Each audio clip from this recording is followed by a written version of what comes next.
আমার দয়ার নবী মায়ার নবী নূরের নবী মুস্তাফাকে নিয়ে কোলে নিয়ে বসে আছেন। তায়েফ নগর থেকে যারা এসেছিল সবাই এতিম বলে গরিব বলে মনে করলো, সবাই ফেরত দিয়ে দিল। আমার জননী হযরত আমিনা রাদিয়াল্লাহু তাআলা আনহা তিনি আমার নবী মুস্তাফাকে নিয়ে বসে আছে আর মনে মনে চিন্তা করেছে, ও আল্লাহ আমার ছেলেকে গরিব বললো, আমার ছেলেকে এতিম মনে করলো, আমি অর্থ দিতে পারবো না, টাকা দিতে পারবো না, এই জন্য সবাই অনেহা ভাব করলো, এই জন্য আমার বেটাকে কেউ নিয়ে গেল না। আমি না অর্থহীন ব্যক্তি বলে সবাই অস্বীকার করলো, আমি আমার বেটাকে অন্য কাউরির হাতে দেব না। বেরাদার হযরতে আমিনা নবী মুস্তাফাকে নিয়ে বসেই ছিলেন বাবা। আর হঠাৎ করে যেন হযরতে আমিনার বাড়িতে তায়েফ নগর থেকে আসা একজন মহিলা, যার নাম হলো হালিমা সাদিয়া, হযরতে আমিনা রাদিয়াল্লাহু তাআলা আনহার নিকটে এসে হাজির। জোরে বলেন সুবহানাল্লাহ। হযরতে আমিনাকে বলছেন, হে আমিনা তোমার একটা বেটা আছে শুনলাম, কই বেটাটা তুমি আমাকে দাও, লালিত পালিত করব। হযরতে আমিনা রাদিয়াল্লাহু তাআলা আনহা তিনি বলছেন, হালিমা আমি আমার বেটা অন্য কাউরে হাতে দেব না, তার কারণ আমার বাড়িতে তোমার আসার আগে তোমার তায়েফ নগর থেকে একাধিক গরিব মানুষেরা এসেছিল, আমার বেটা মুহাম্মদকে তারা গরিব মনে করলো, আমার বেটাকে এতিম মনে করলো, আমি টাকা দিতে পারবো না মনে করেছিল, এর জন্য সবাই যেন আমার বেটা মুহাম্মদকে ছেড়ে চলে গেল। এর জন্য হযরত আমিনা রাদিয়াল্লাহু তাআলা আনহা আমার নবী মুস্তাফাকে কোলে করে নিয়ে বসে আছে। এর জন্য কবি লিখেছে, মা আমিনা কান্দে হায় রে, মা আমিনা কান্দে হায় রে, ছেলে কোলে করিয়া কে বাজাবে আমার সোনার লালকে লইয়া। বলেন সুবহানাল্লাহ। মা আমিনা কান্দে হায় রে, মা আমিনা কান্দে হায় রে, ছেলে কোলে করিয়া কে বাজাবে আমার সোনার লালকে লইয়া, কে বাজাবে আমার সোনার লালকে লইয়া। হযরতে আমিনা বলে, আরে দেব না দেব না কাউকে, আর লালন পালন করব আমি নিজের হাতে।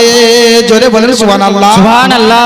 আরে দেব না দেব না কাউকে, আর লালন পালন করব আমি নিজের হাতে। মা আমিনার দিল বলে, মা আমিনার দিল বলে, দেখব পরাণ ভরিয়া কে বাজাবে আমার সোনার লালকে লইয়া। হযরতে আমিনা কেঁদে কেঁদে কেঁদে কেঁদে বলে, হালিমা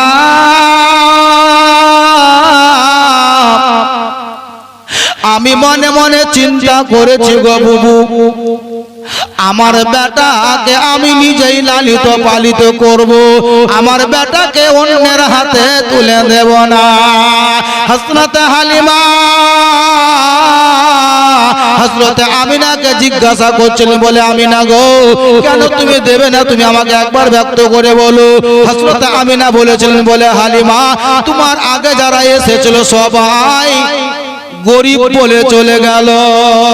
হযরত হালিমা বলছেন, আমিনা যদিও আমার বাড়ি তাইফ নগর, তবে ওদের সঙ্গে তুমি আমার তুলনা করিও না। আমি তোমার বেটা মুহাম্মদ, যার নাম আসমানে আহমদ, আমি তার দাদু আব্দুল মুত্তালিবের কাছে কাবা শরীফের নিকটে গিয়ে সব শুনেছি গো বলে, হ্যাঁ আমিনা আমি তোমার বেটাকে নিয়ে যাব রে, এর বিনিময়ে তোমাকে কিছু টাকা পয়সা দিতে হবে কি হবে না আমি বলবো না, আমি তোমার ছেলেটাকে নিজের ছেলের চাইতে বেশি ভালোবাসবো, আমি তাকে দুঃখ কষ্ট দেব না। বেরাদার হযরত হালিমা রাদিয়াল্লাহু তাআলা আনহা নবী মুস্তাফাকে কোলে করে নিয়ে বাবা নবী মুস্তাফার মা হযরত আমিনা রাদিয়াল্লাহু তাআলা আনহার বাড়ি থেকে বিদায় হয়ে চলে গেলেন।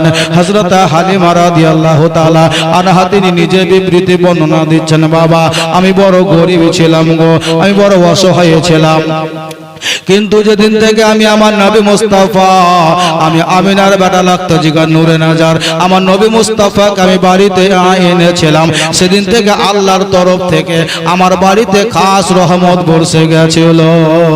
সুবহানাল্লাহ সুবহানাল্লাহ। বলছিলাম হযরত হালিমা বলছেন আমার বাড়ির ছাগলের দুধ মাঠগুলো শুকিয়ে গেল, গাছগুলো সব শুকিয়ে গেছিল, আমি যখন নবী মুস্তাফাকে নিয়ে বাড়িতে ঢুকলাম আর নবীকে বাড়িতে ঢোকা মাত্রই আমি দেখলাম ছাগলগুলো হৃষ্টপুষ্ট হয়ে গেল, ধীরগতিতে আস্তে আস্তে আমি হালিমা দেখলাম আমার ছাগলের দুধের বাটকে দাবতে গেলে এক ফোঁটাও দুধ বাইর হতো না। আমার নবী মুস্তাফাকে বাড়িতে নিয়ে যাওয়া মাত্রই আমার নবী মুস্তাফার ওসিলাতে ওই সমস্ত ছাগলের দুধের বাট আস্তে আস্তে মোটা হতে শুরু হলো। হযরত হালিমা বলে আমি তাকিয়ে তাকে দেখলাম যে ছাগলটা সবচাইতে বড় দুর্বল ছিল, যেটা সবচাইতে বড় নরম ছিল, যার দুধের বাটকে দাবতে গেলেও এক ফোঁটাও দুধ বাহির হতো না। আমি নবী মুস্তাফাকে বাড়ি নিয়ে যাওয়া মাত্রই ওই ছাগলের দুধের বাটটা মোটা হলো। আমি হালিমা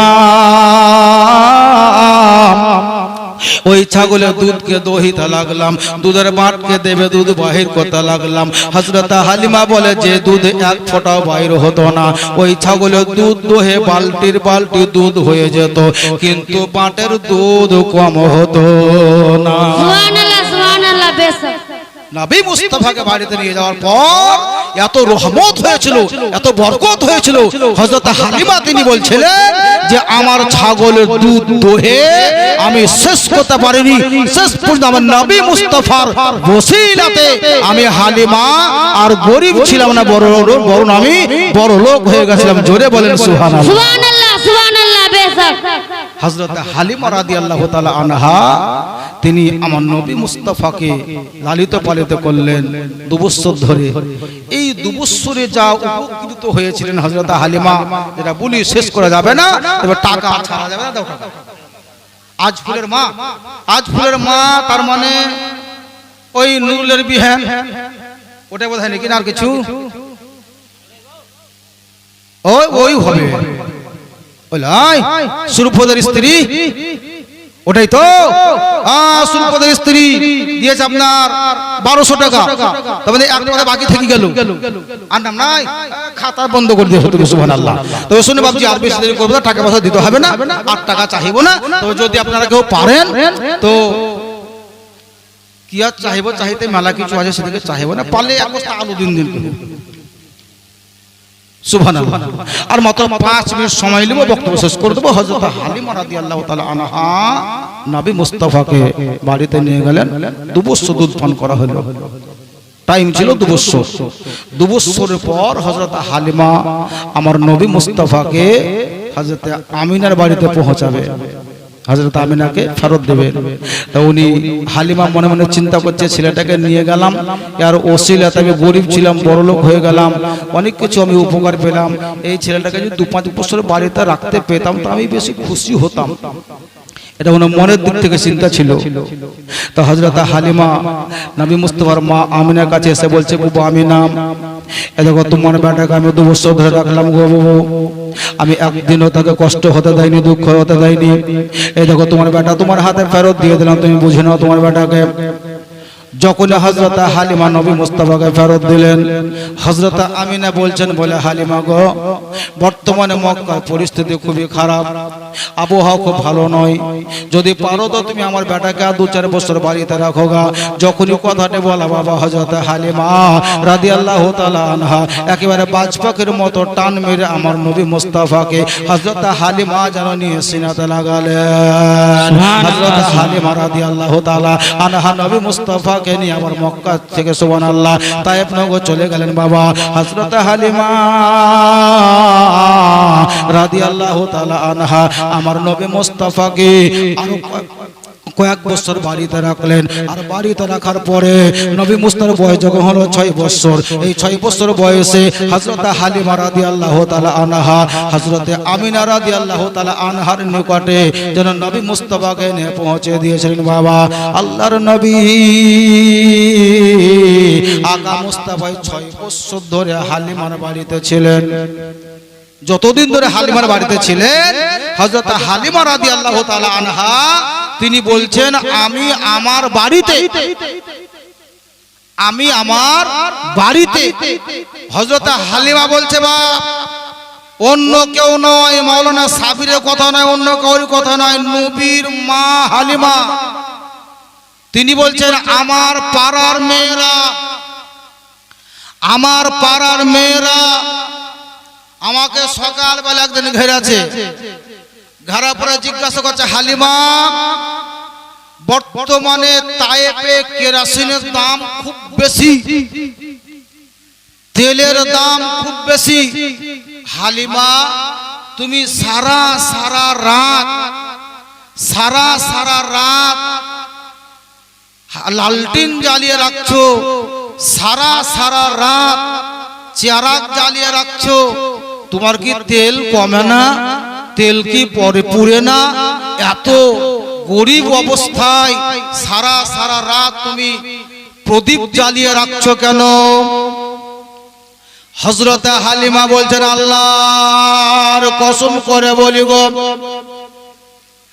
আমি আজকে 4 বছর ধরে, হযরত হালিমা তিনি বলছেন 4 বছর যাবত একদিনও কোনো সময়তে আমি চিরাগ বলেন আর হারিকেল বলেন প্রদীপ বলেন, হযরত হালিমা বলছেন 4 বছর ধরে আমার বাড়িতে আমি কোনোদিন প্রদীপ জ্বালাইনি। গোটা পাড়ার লোক মিলিত ভাবে বলছে, তা হালিমা এত বড় মিথ্যা কথা কেন বলছো তুমি? প্রদীপ জ্বালাওনি মানে? উনি বলছেন, আমি আল্লাহর কসম করে বলি 4 বছর যাবত আমি প্রদীপ জ্বালাইনি। একজন নারী বলে, হালিমা যদি তুমি প্রদীপ না জ্বালিয়েছো তো তোমার বাড়ি থেকে সারা রাত আলোর প্রভাব কেন পড়েছে? সুবহানাল্লাহ, সুবহানাল্লাহ। হযরত হালিমা রাদিয়াল্লাহু তাআলা আনহা তিনি বলেন, ওগো তায়েফের নারীরা, ওগো তায়েফের মহিলারা, ওগো আমার পাড়ার মহিলারা শোনো, আমি ওই মক্কা নগর থেকে, আমি আমিনার বাড়ি থেকে আমিনার বেটাকে যেদিন এনেছি সেদিন থেকে তার শরীর থেকে এমন একটা আলো বাইর হয়, তার শরীরের আলোতে আমার গোটা বাড়ি আলোকিত হয়ে যায়। সুবহানাল্লাহ। হালিমা রাদিয়াল্লাহু তাআলা আনহা তিনি বলছেন, আমার বাড়িতে 4 বছর ধরে চিরাগ জ্বালাইনি, তার কারণ আমার বাড়িতে যে সন্তানটি আছে, যাকে তোমরা গরিব বলেছিলে, ইতিম বলেছিলে, ওই ছেলেটির শরীর থেকে একটা আলো বাইর হয়, যার আলোতে আমার গোটা বাড়ি আলোতে আলোকিত হয়ে যায়। জোরে বলেন সুবহানাল্লাহ। সুবহানাল্লাহ। আয়াতে কারিমা তেলাওয়াত করেছিলাম, মুহাম্মাদুর রাসূলুল্লাহ সাল্লাল্লাহু তাআলা আলাইহি ওয়াসাল্লাম